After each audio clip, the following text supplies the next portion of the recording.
Thanks, Brad. And I want to thank you for always being a true professional, and I speak for all the guys. I want to start by thanking my friends who've always been there for me for coming out tonight. Dr. Whetstone, Rick Whetstone, Lynn, my son, Richard, business partner, Tara, best friend, Derek, my good buddy, and who I take all of his money on the golf course, Brant Whetstone, and their wives. Thank all of you for coming. I'm probably the luckiest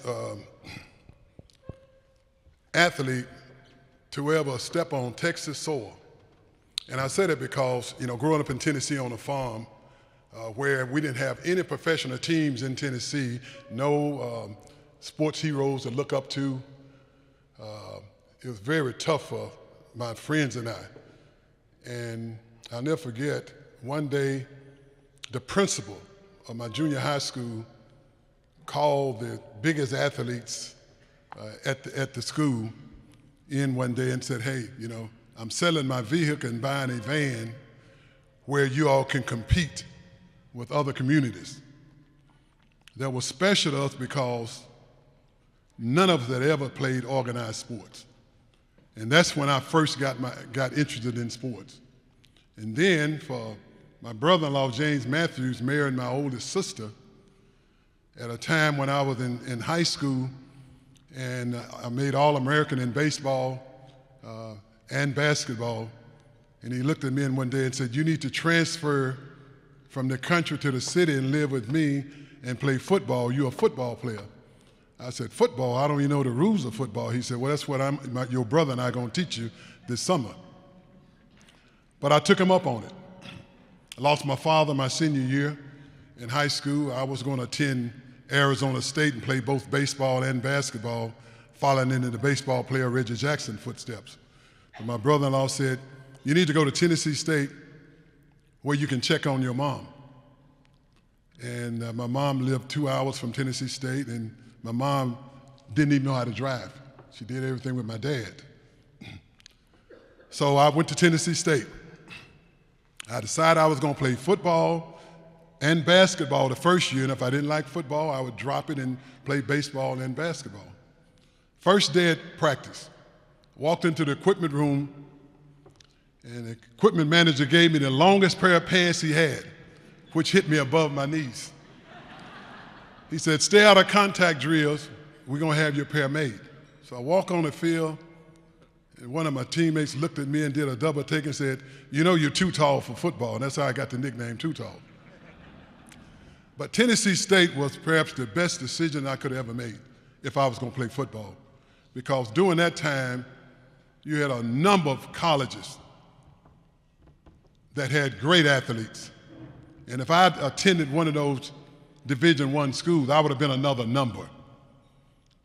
But Tennessee State took me under their wings and worked with me. I was oftentimes the first player on the field, the last player to leave. Our best offensive lineman would stay after practice and work with me. And to make a long story short, was able to make every All-American team in the country my junior and senior year and make history by being the first lineman ever drafted #1 overall by the Dallas Cowboys.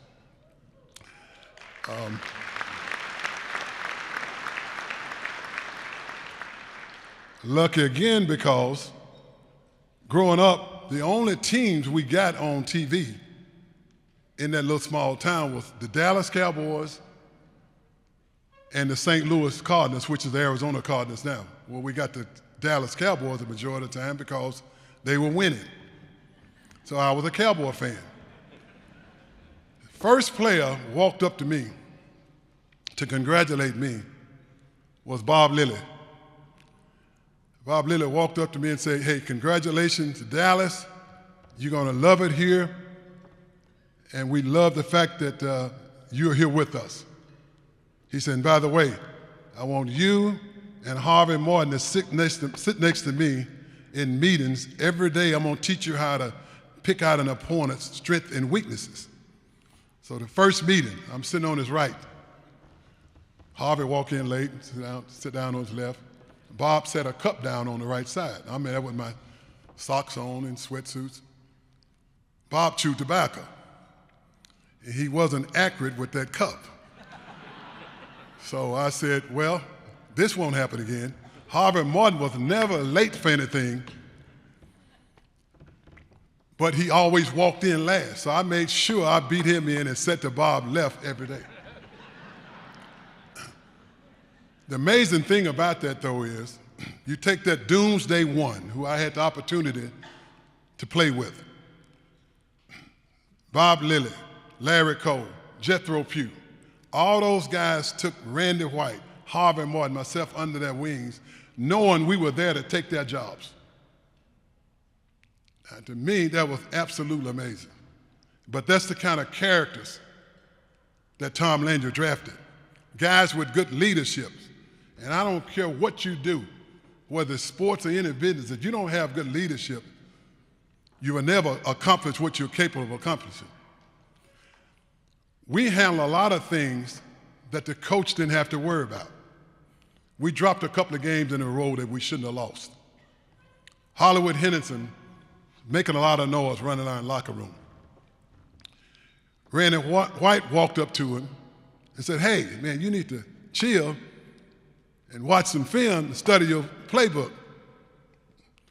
And Thomas said something that Randy didn't like. A couple of seconds later, Randy had stuffed Thomas in the locker. I was the first one to get there to pull him off Thomas. And after I pulled Randy off him, I pulled Thomas out the locker and said, why would you get in an altercation with the strongest guy in the NFL? Why do you think they call him Manster, half man, half monster? And Thomas looked at me and flashed a big smile and said, boy, he is pretty strong, isn't he? But that's the kind of leadership we had. Good coaching. Coach Landry, I'm not saying it because I played for him 15 years, but people around the league even said that one of the greatest coaches ever.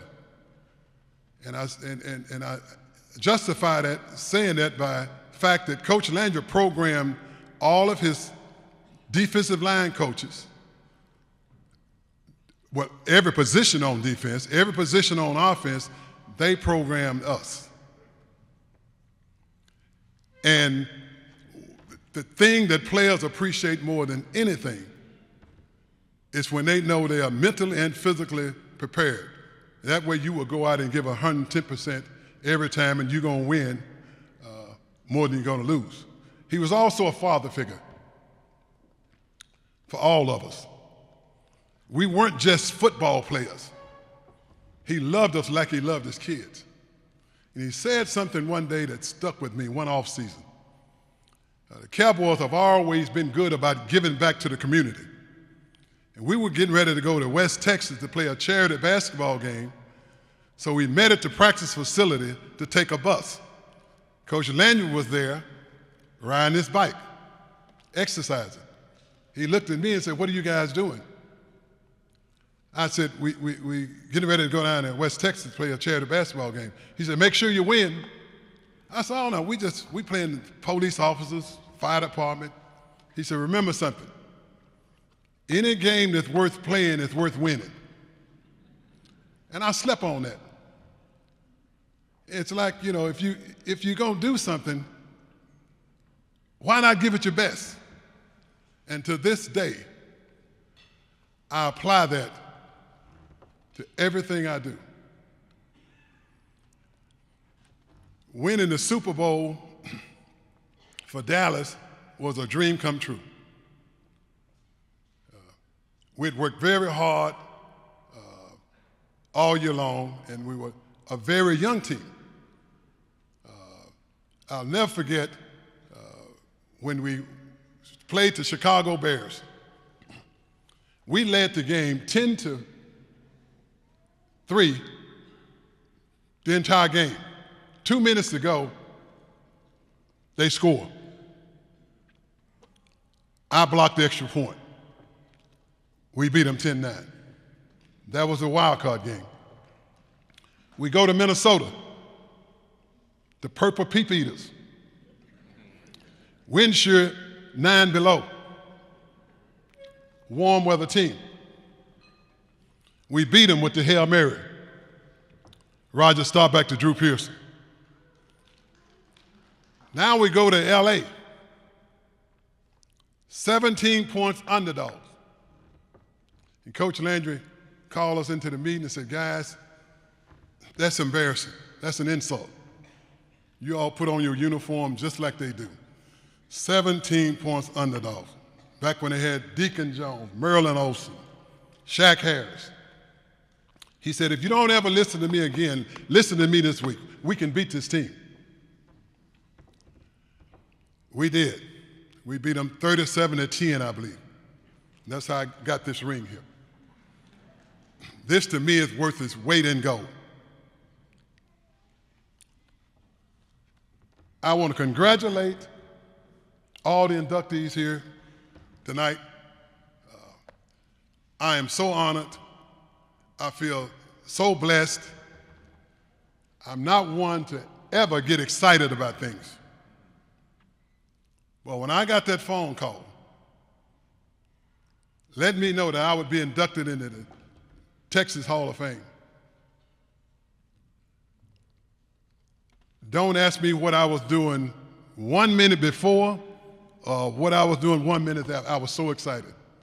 And I want to thank the Texas Hall of Fame for voting to induct me. I can't end without thanking the fans. I was blessed to play with a team where we never felt anywhere we played like we were on the road. And you don't have no idea what that means to players. When I would get lucky and make a tackle for a loss, to hear that cheer, and when I would beat Randy White or Harvey Martin to the quarterback and make a sack, even larger cheer, it meant the world of me, and I speak for all the guys. We're having some hard times now. Don't give up on the boys. Thank you, and God bless all of y'all.